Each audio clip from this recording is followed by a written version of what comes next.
اور واقعہ کربلا پورا ہوا. اب یہاں پر جگہ جگہ بنی امیہ کے خلاف، یزید کے خلاف لوگوں نے بغاوتیں کی.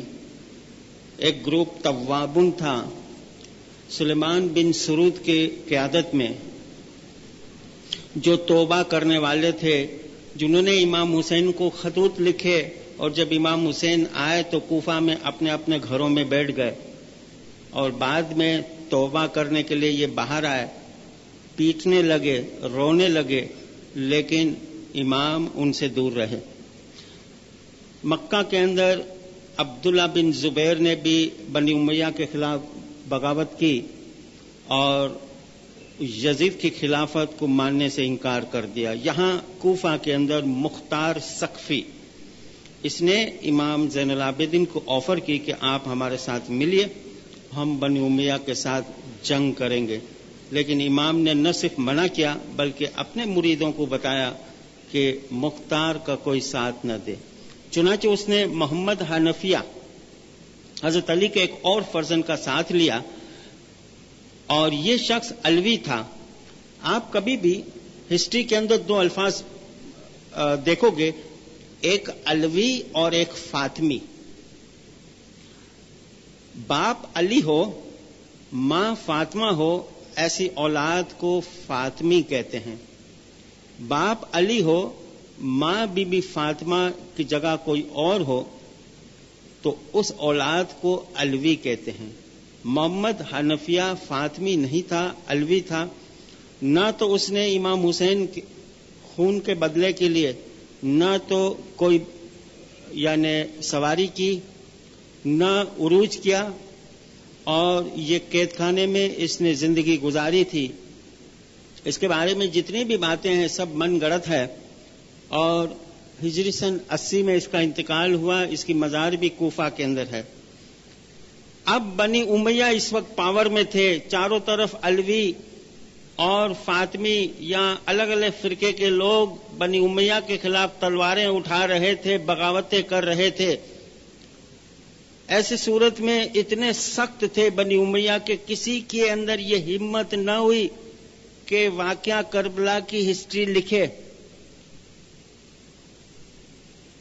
یہ تو بنی امیہ کا جب خاتمہ ہوا ہجری سن 132 میں، اس کے بعد یعنی واقعہ کربلا کے نہ جانے 70-80 سال کے بعد کربلا کی ہسٹری لکھی گئی، جبکہ اس کو دیکھنے والا ایک بھی موجود نہیں تھا. اور جس طرح آج ہمارے سامنے بیان کیا جا رہا ہے، اس طرح جیسے کرکٹ کی رننگ کامنٹری ہو رہی ہے، آنکھوں دیکھا حال بیان کیا جا رہا ہے، جیسے خود بیٹھے ہوئے مولوی صاحب کربلا میں اور بیان کر رہے ہیں. یہ سب من گڑت باتیں ہیں. ہسٹری کس نے لکھی سوال پیدا ہوتا ہے. جو کربلا میں موجود تھا، کون موجود تھا؟ امام زین العابدین اور بی بی زینب. ان کی 4 روایتیں صرف ملتی ہے. باقی وہ لوگ جو بنی امیہ کے لشکر میں تھے 10,000، جو توبہ کی اور بعد میں ہسٹری لکھی. ہسٹری ان کی لکھی ہوئی ہے. اینی ہاؤ، امام زین العابدین کے زمانے سے اماموں نے سیاست سے کنارہ کشی کی، اور اب ہمارا پیریڈ آتا ہے حضرت امام محمد باقر اور امام جعفر صادق کا. عیسوی سن 713 میں یہ تخت امامت پر جلوہ افروز ہوئے. حضرت امام محمد باقر العلم، اس کے زمانے میں صرف 2-3 واقعات. ایک کہ باغ فدق کا جو پرانا مسئلہ تھا وہ عمر بن عبدالعزیز خلیفہ بنی امیہ کا اس نے سولو کیا، اور اس کے ہی زمانے میں ان کی رائے سے اسلام کے پہلے سکے جاری ہوئے. اب یہ جو پیریڈ آتا ہے، اب رسول سے دور ہوتا جا رہا پیریڈ. اسلام عرب کی دنیا سے باہر نکل گیا ہے. ایران، مصر، مغرب، ہر جگہ پر اسلام پھیلتا گیا. کلچر کے اندر فرق ہے. کوئی عرب کی کلچر کو اپنانے کے لیے ریڈی ہے، کوئی عرب کی کلچر کو اپنا نہیں رہا، صرف مذہب کو اپنا رہا ہے. ایسے دور میں گریک یونان کا لٹریچر اس کا عربوں نے ترجمہ کیا، یعنی عربستان میں فار دا فرسٹ ٹائم فلسفی انٹروڈیوس ہوئی. فلسفی انٹروڈیوس ہونے سے کیا ہوا کہ قرآن کی وہ جو آیتیں جو عرب کے لوگ نہیں سمجھ سکتے تھے، فلسفی سیکھنے کے بعد اس آیت کا انٹرپریٹیشن کرنے میں ان کو آسانی ہوئی. لیکن کئی لوگوں نے اس کو اپوز کیا، خلاف ہو گئے. یہ پہلے امام ہے جس نے گریک زبان سیکھی. گریک زبان عرب کے لوگوں کو سیکھنا بہت مشکل تھا، اور سکھانے کا طریقہ یہ تھا کہ مولا نے لوگوں کو بتایا، اپنے مریدوں کو، کہ تم بھی گریک زبان سیکھو، یونانی زبان سیکھو، تم سیکھو. اور میں یہاں پر ایک پوائنٹ آپ کو بتاؤں کہ ہمارے حاضر امام نے اپنے کئی فرامین کے اندر انگریزی زبان کے بارے میں فرمان کیے کہ تم انگریزی پر زور دو، انگریزی بولو، انگریزی میں لکھو، انگریزی میں یعنی اپنی ایکٹیویٹیز شو کرو. مگر اس کی بنیادی چیزیں ہم دیکھتے ہیں ہم نے لوز کی ہوئی. امام نے کیا فرمایا، اس کا اشارہ سمجھے. آج یہاں پر آپ کی مادری زبان میں اگر گجراتی ہے تو آپ اپنے اندر سوچو گے بھی گجراتی میں، اگر سندھی ہے تو سندھی میں سوچ وچار ہے، ظاہر میں اردو میں بات کرو گے. جیسی آپ کی مادری زبان ہے ایسی ہی زبان سے آپ اپنے اندر بات چیت کرو گے، بلکہ خواب بھی آپ اپنی مادری زبان میں دیکھو. اس لیے آپ نے مادری زبان سیکھی بھی نہیں لیکن بول سکتے ہو، مہارت ہے. کیوں؟ اس لیے کہ آپ اپنی مادری زبان میں سوچتے ہو. اس لیے امام نے فرمایا، you speak in English, you right in English and you think in English. تم سوچ بچار بھی اپنے اندر انگریزی میں کرو، کیونکہ اگر جھوٹے سینٹنس اگر بولیں گے تو کوئی سنے گا نہیں، کوئی ہنسے گا نہیں. تو اپنے من میں اگر ہم انگریزی میں بات چیت کریں گے تو اس پر عبور حاصل ہوگا. اور یہی چیز ہمارے امام محمد باقر نے یونانی زبان سیکھنے کے سلسلے میں اپنے اسٹوڈنٹ کو یہ بتایا تھا کہ تم یونانی میں بات کرو، یونانی میں سوچو اور یونانی میں لکھو.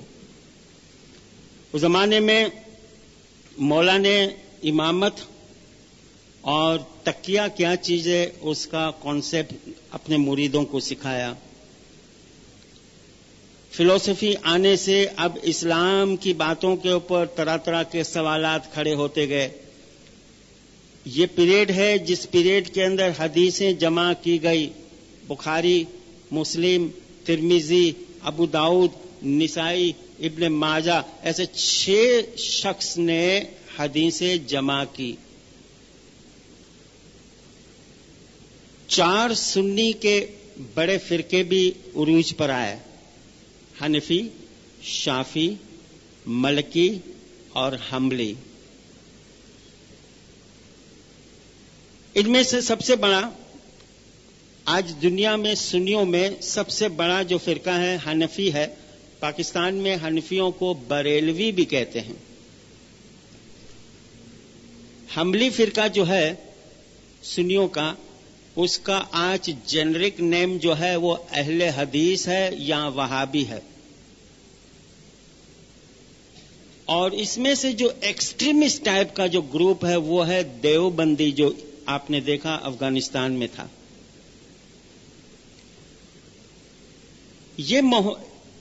ان کو یہ لوگ امام کے ٹائٹل سے یاد کرتے، یعنی امام ابو حنیفہ، امام شافعی، امام مالک اور امام احمد بن حنبل. ان میں سے سب سے بڑا امام ابو حنیفہ، امام محمد باقر کے زمانے میں امام محمد باقر کے پاس 2 سال تک تعلیم لی تھی. اور ظاہر اور باطن چیز کیا ہے یہاں سے ہمیں سمجھ میں آتا ہے. ایک دن امام محمد باقر اپنے گھر سے باہر نکلے.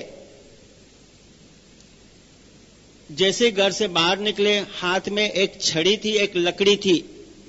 اس لکڑی کی مدد سے آہستہ آہستہ مدینہ کی بازار سے گزر رہے تھے. اتنے میں ابو حنیفہ نے امام کو دیکھا, فوراً امام کے پاس آیا. یا امام, ماشاءاللہ آپ جوان ہو, آج آپ کے ہاتھ میں لکڑی چھڑی, اس کی ضرورت کیوں پڑی؟ تو مولا نے فرمایا کہ نہیں ایسی کوئی بات نہیں, دراصل یہ میرے نانا کی لکڑی ہے, یعنی رسول اللہ کی لکڑی ہے.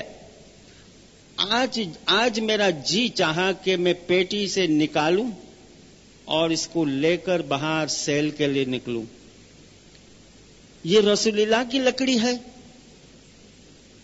آپ کے نانا کی لکڑی ہے. اس نے امام کے ہاتھ سے وہ لکڑی اٹھائی, اپنی پیشانی پہ رکھی, اپنے آنکھوں پہ رکھی اور بار بار اس کو چومتا گیا, کیونکہ یہ رسول کی لکڑی تھی. جب بار بار اس کو پیشانی پر رگڑ رہا ہے, اس کو چوم رہا ہے, تب امام محمد باقر نے اس کے کندھے پر ہاتھ رکھ کے کہا کہ اے ابو حنیفہ,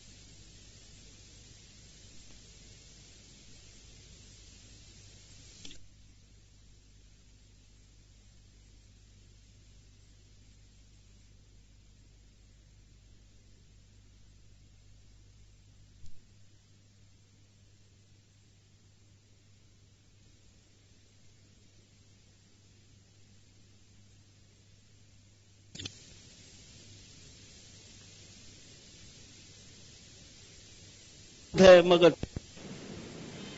امام محمد باقر اور امام جعفر صادق اس طرح اپنے دور کے اندر کبھی بھی کسی قسم کی سیاست کے اندر شرکت نہیں کی. اور یہ وہ پیریڈ ہے کہ پہلے مرتبہ مسلمانوں نے کوڈ کیا. ابو حنیفہ, امام شافعی, امام مالک اور احمد بن حنبل نے کہ اسلام میں 5 وقت کی نماز ہے, اور 5 وقت کی نماز کے لیے کوئی قرآن کی آیتیں نہیں تھی, کوئی حدیث نہیں تھی, اور ایک معراج کی حدیث کو سامنے رکھ کر اس کے گراؤنڈ پر اس کو کوڈیفائی کیا اور لوگوں کو بتایا, اور آج تک یہ سلسلہ جاری ہے. اس کو فائنل ٹچ دیا گیا, مگر چاروں کے بیچ میں اختلافات تھا, اور سب اختلافات ظاہری چیزوں کے اوپر. ایسا ہونا چاہیے, ایسا ہونا چاہیے, یہ رسول کی سنت ہے, یہ رسول کا طریقہ ہے. رسول نے ایسا کہا, اس نے کہا نہیں ایسا کہا. بس رسول کو ایک سنت کا ایک ایسا فوبیا لگ گیا کہ اس سے یہ ہٹتے نہیں تھے. اور آج بھی آپ دیکھتے ہو یہی چیز ہمارے ملک کے اندر ہم دیکھتے ہیں. میں آپ کو مثال کے طور پر بتاؤں, میرے ساتھ بھی ایک واقعہ ہوا کئی سالوں پہلے, جب یونیورسٹی کے اندر اسلامک ہسٹری کا لیے جایا کرتا تھا, تو وہاں پر دیوبندی بھی تھے, شافعی مذہب کے لوگ بھی تھے, سنیوں میں شیعہ بھی تھے, حنفی تھے, الگ الگ قسم کے فرقے کے لوگ تھے. کینٹین کے اندر ہمیشہ بحث کرتے تھے. اب میں اس وقت کی بات کر رہا ہوں جب مجھے تو کچھ اتنا علم نہیں تھا. ایک دن ان لوگوں نے مجھے پکڑا اس طرح کہ آپ سے ایک سوال کرتے ہیں کہ ہم لوگ سب اگرچہ ہمارے اندر نماز پڑھنے کے طریقے میں اختلافات ہے, لیکن یہ ہے کہ سب کھڑے ہو کر قیام کی حالت میں نماز پڑھتے ہیں, سجدہ دیتے ہیں. آپ واحد اسلام کے فرقے ہو کہ بیٹھ کے دعا پڑھتے ہو, نماز پڑھتے ہو.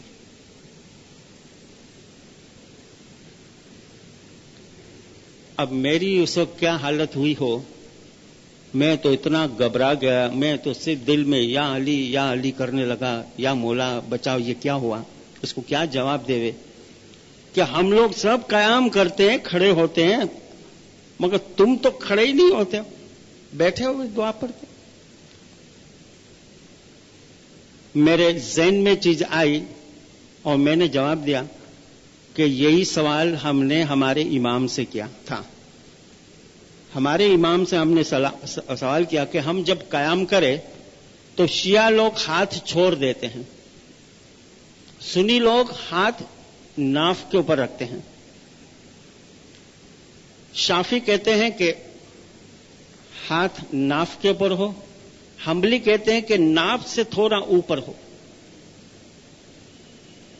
مالکی کہتے ہیں کہ الٹے ہاتھ کے اوپر سیدھا ہاتھ ہونا چاہیے۔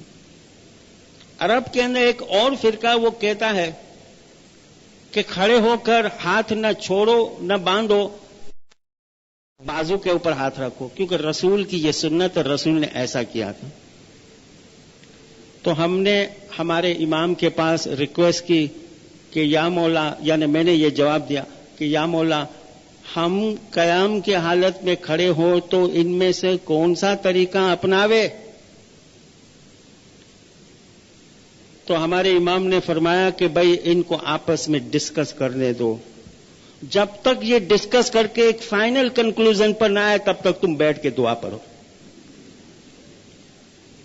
تو ان لوگوں نے مجھے کہا کہ بھائی یہ تو ہم قیامت تک یہ ہمارا اختلافات ختم نہیں ہوگا، تو میں نے کہا فکر مت کرو، ہم بھی قیامت تک اٹھنے والے نہیں۔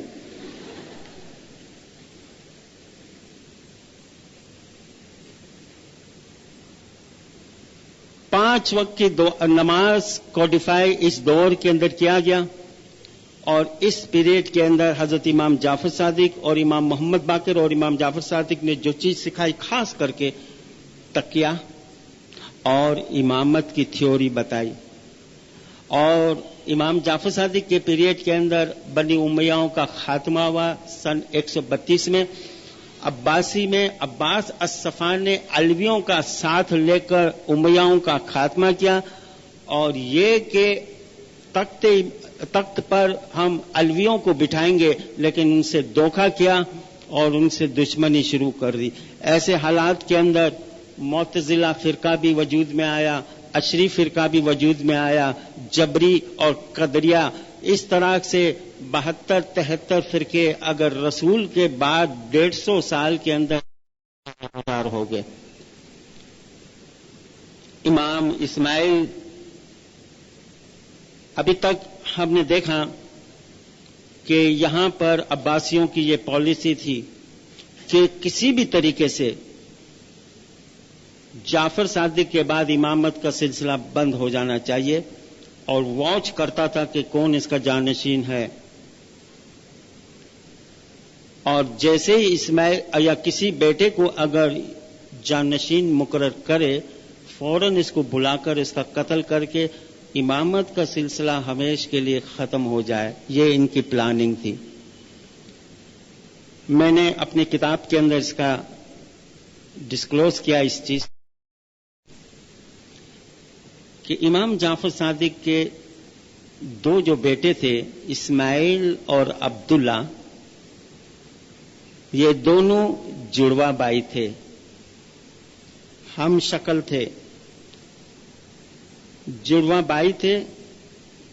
کبھی کبھار دنیا بانے امام کو پتہ نہیں چلتا کہ اسماعیل یہ ہے یا عبداللہ اسماعیل ہے یا اسماعیل عبداللہ ہے، تو کوئی ان کی پیشانی کے اوپر گھر کے افراد کسی چیز کی نشانی کر دیتے تھے، اتنے ہم شکل تھے یہ لوگ۔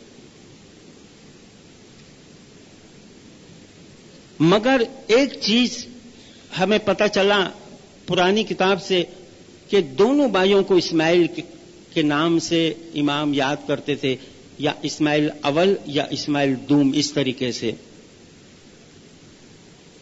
جب ہجری سن 145 کے اندر اسماعیل جانشین مقرر کیا اور اس کے بارے میں حیات القلوب اور بحر الانوار شیعوں کی کتاب کے اندر لکھا ہے کہ کچھ عرصے کے بعد چونکہ اسماعیل کی وفات ان کے والد کی حیاتی میں ہوئی تو نس کو یعنی ڈیزگنیشن کو چینج کر کے دوسرے فرزند کو دی، موسیٰ کاظم کو دے دی۔ اب ہوا ایسا کہ ہجری سن 145 میں ان کو جانشین مقرر کیا اور فوراً چند لوگوں کو پتا چلا کہ ایکچولی اسماعیل نہیں تھا، ایکچولی وہ عبداللہ تھا، لیکن لوگوں نے مدینہ میں یہ اعلان کیا کہ اسماعیل کا انتقال ہو گیا۔ اس طرح کی سرٹیفکیٹ بنا کر امام نے یا گھر کے افراد نے عباسیوں کو بھیجی بھی تھی، اور سچ مچ اسماعیل جو تھے امام کے، حضرت امام اسماعیل کو، امام کے جانشین کو یہاں سے روانہ کر کے بصرہ کی طرف بھیج دیا تھا۔ ایسی صورت میں طرح طرح کے امام کی غیرحاضری میں من گڑت افسانے وغیرہ، لیکن ایک امام اگر کسی کو اپنا جانشین مقرر کرتا ہے، اس کا مطلب نور اس کے پاس منتقل ہو جاتا ہے، ٹرانسفر ہو جاتا ہے۔ اب اس کا بیٹا جس کو اس نے نص کیا ہے وہ نور کا مالک ہے، اس سے کوئی باپ چھین نہیں سکتا، اب وہ دے سکتا ہے کسی کو۔ اب یہ کیسے ممکن ہے کہ چونکہ اس کی وفات امام جعفر صادق کی حیاتی میں ہو گئی تھی، امام جعفر صادق نے اپنے دوسرے بیٹے کو نص کی؟ یہ کیا مطلب کہ بادشاہ تو نہیں ہے؟ اب اسماعیل کی وفات ہوئی، اگر مان لو کہ حیاتی میں ہوئی تو وہ اپنی حیاتی میں چند دنوں کے پہلے اپنا جانشین مقرر کرتا ہے۔ امام جعفر صادق کی پوزیشن وہ ہو جاتی ہے جو پہلے امامت ملی اس کے پہلے جیسی تھی۔ نور کا ٹرانسفر ہونا، یہ سمجھنا یہاں سب سے بڑی پرابلم ہے ہسٹورین کے لیے، کیونکہ ہسٹری لکھنے والے سنی تھے اور سنیوں کو کانسیپٹ آف امامت کا کچھ پتہ نہیں۔ یہاں پر دور 70 کا پیریڈ شروع ہوتا ہے اور عباسی ایجنٹ چاروں طرف اسماعیلی دائی، اسماعیلی اور امام کی تلاش میں چاروں طرف اپنے ایجنٹ، سپاہی وغیرہ سب کو پھیلا دیتے ہیں، اور حجت کی فلسفی، کانسیپٹ، ڈاکٹرین شروع ہوئی۔ حجت کی معنی ہے نشانی۔ چاند کو حجت کہتے ہیں عربی میں۔ سورج ہے، دن کو نظر آتا ہے، رات کو نظر نہیں آتا۔ رات کو سورج دنیا کے دوسرے حصے میں کہیں چمک رہا ہے، اپنی روشنی رات کو چاند کو دیتا ہے اور چاند ہم تک پہنچاتا ہے رات کو روشنی۔ رات کو جو چاند جو چمکتا ہے دراصل یہ سورج کی روشنی ہے۔ چاند خود چمکتا نہیں، وہ دنیا کے دوسرے حصے میں سورج چمکتا ہے، وہ اپنی روشنی دیتا۔ گویا اگر رات کو سورج نظر نہ بھی آئے، چاند کو ہم دیکھیں گے روشن ہے تو ہم تصدیق کریں گے کہ سورج دنیا میں موجود ہے۔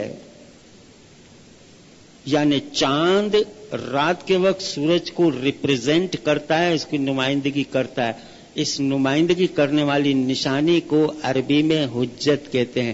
امام دنیاوی طور سے لوگوں کو نظر نہیں آتے تھے، اپنے جگہ جگہ پر حجت روانہ کیے۔ حجت کو دیکھ کر اسماعیلی یہ مانتے تھے، ایمان لاتے تھے کہ کسی نہ کسی دنیا کے کسی نہ کسی علاقے پر امام حیات اور موجود ہے، کیونکہ حجت کو دیکھ کر ہی، کیونکہ حجت کا امام سے ڈائریکٹ تعلق ہے۔ تو امام کبھی رائے، اہواز، نیہاون، خوجستان، فرغانہ اور سلمیہ کے اندر الگ الگ علاقے میں، گاؤں میں مولا مسافری کرتے تھے، مریدوں سے چھپ کر ملتے تھے۔ لیکن عباسیوں کا زور کتنا ہوتا تھا، اس کا ظلم کتنا ہوتا ہے، یہ ہمیں اس وقت کی ہسٹری سے اور بعد کے کچھ ایسے روئنس ہمیں ملے ہیں۔ مثلا دمشق سیریا کا ایک اخبار ہے الباس، اس نے ایک رپورٹ شائع کی تھی 28 اکتوبر 1966 میں. اس نے یہ لکھا کہ سلمیا سے 150 میل نارتھ میں کھدائی کا کام ہو رہا تھا. پیٹرول کی لائن بچھائی جا رہی تھی، اس لیے کھدائی کا کام ہو رہا تھا. کھدائی کے درمیان حکومت کے لیبر اور انجینئر کام کرتے تھے. کھدائی کے درمیان کچھ انسانوں کے ڈھانچے ملے، ہڈیاں ملی زمین کے اندر سے. کھدائی کا کام جاری تھا، پائپ لائن بچھانی تھی، لیکن جیسے جیسے کھدائی کرے تو ان کو پتا چلا یہ تو انڈر گراؤنڈ ایک پرانا قبرستان ہے. ایسی 382 انسان کی کھوپڑی اسکلز دریافت ہوئی. ہو جاتا ہے کبھی کبھی کھدائی کے درمیان ایسی چیزیں مل جاتی، مگر یہ کھوپڑیاں جو انسان کی ملی وہ عجیب قسم کی تھی کہ جوتے کے اندر ہم جو کیل لگاتے ہیں وہ کیلیں چبھی ہوئی تھی اس کھوپڑی کے اوپر. ایک بالخصوص کھوپڑی انسان کی ملی جس کے اوپر سر پر 151 کیلیں چبھی ہوئی تھی. یہ تو بڑے ڈر گئے کہ یہ کس قسم کے لوگ تھے، یہ کیسا قبرستان ہے. کھدائی کا کام روکا دیا. آثار قدیمہ کے دمشق کی جو یونیورسٹی میں جو آثار قدیمہ کے جو انجینئر تھے ان کو بلایا گیا. ان لوگوں نے ریسرچ کیا. 2 مہینے 3 مہینے کے بعد ان لوگوں نے ایک رپورٹ شائع کی اور یہ پتا چلا کہ یہ دور 70 کے اسماعیلی دائیوں کا قبرستان ہے. ان پر عباسیوں نے اس طرح ظلم کیا، ان لوگوں نے اپنی جانیں دے دی لیکن اپنا ایمان نہیں چھوڑا. اتنی تکلیفیں اٹھائی، ایک کل تو چبھے ہمیں، پن چبھے تو ہمیں. یہ ایسی کیلیں ان کو زندہ ان کے سروں پر ٹھوکی گئی اور اتنی اذیتیں پہنچائی، لیکن جان دے دی لیکن دین نہیں چھوڑا. ہم دیکھتے ہیں کہ امام اسماعیل، امام محمد بن اسماعیل، امام وفی احمد، امام تقی محمد اور امام رضی عبداللہ، یہ پورا دور 70 کا پیریڈ ہے. مولا جہاں جاتے خاص کر کے امام وفی احمد کے بارے میں کہتے ہیں ایک دن امام ایک گاؤں سے گزرے، ہاتھ اٹھایا، دعائیں دی، فاتحہ پڑھی، دعائیں دی. امام کے ساتھ جو مرید تھے پوچھا یا امام آپ نے کس کے حق میں دعائیں دی، کس کے حق میں فاتحہ پڑھی، یہاں تو ہمیں کچھ نظر نہیں آتا. مولا نے فرمایا اس گاؤں کے اندر میری ایک خاتون تھی، مرید تھی، جس کا ہسبینڈ خاوند سنی تھا، غیر اسماعیلی تھا، لیکن اس خاتون کو مجھ پر ایمان تھا.